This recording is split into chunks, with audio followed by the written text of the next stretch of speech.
New at 4, we're hearing from bar owners who are suing Governor Roy Cooper again. They say the restrictions on bars are creating unfair treatment of businesses, and they believe their constitutional rights are being violated. Governor Cooper says his orders are necessary to limit virus transmission. Our Justin Schreier spoke virtually with several bar owners about their frustrations and about what's next. Justin, what did they tell you?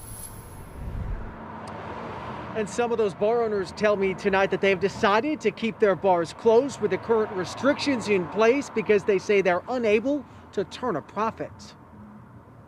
We were cut off at the ankles, then we were cut off at the knees. Now our legs are gone. So, we have just been strangled at every turn. In a 15-page lawsuit filed against Governor Roy Cooper and the state of North Carolina, 8 bar owners claim that several of Cooper's executive orders between March and through the beginning of December are or were unconstitutional and have not allowed them their right to earn a living. The bar owners are also seeking damages of more than $25,000 because of those orders. Other states have found ways to allow their bars to operate safely indoors, just like their restaurants.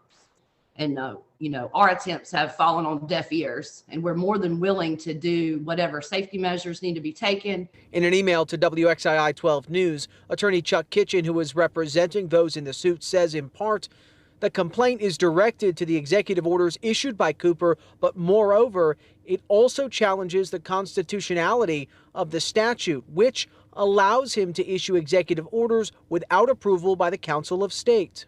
Bar owners Tiffany Howell, Danielle Bull, and Jason Ruth have also started the North Carolina Bar Owners Association in an effort to advocate for other private bar owners.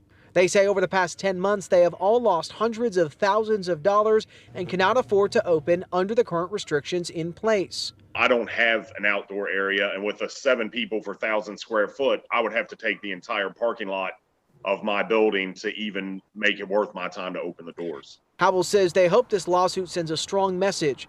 She says if they are successful, she hopes bars will be able to open with what she says are reasonable restrictions. Allowing us to open indoors at 50%, just like the restaurants and the country clubs and the private clubs and the breweries, that would be the best case scenario. And then not excluding us going forward, including us as, things gradually start to open up more and more as we as a country get a hold of this. And in response to the suit, the governor's office says, in part, North Carolina is at the height of this emergency with record COVID-19 cases, deaths, and hospitalizations, and the governor is relying on health experts and clear authority under the law to protect the public from increased spread of this virus. He's also pushing Congress and the legislature for more help for businesses like this that have been hurt by the pandemic. Live in Winston-Salem tonight, Justin Schreier, WXII 12 News. Thank you, Justin.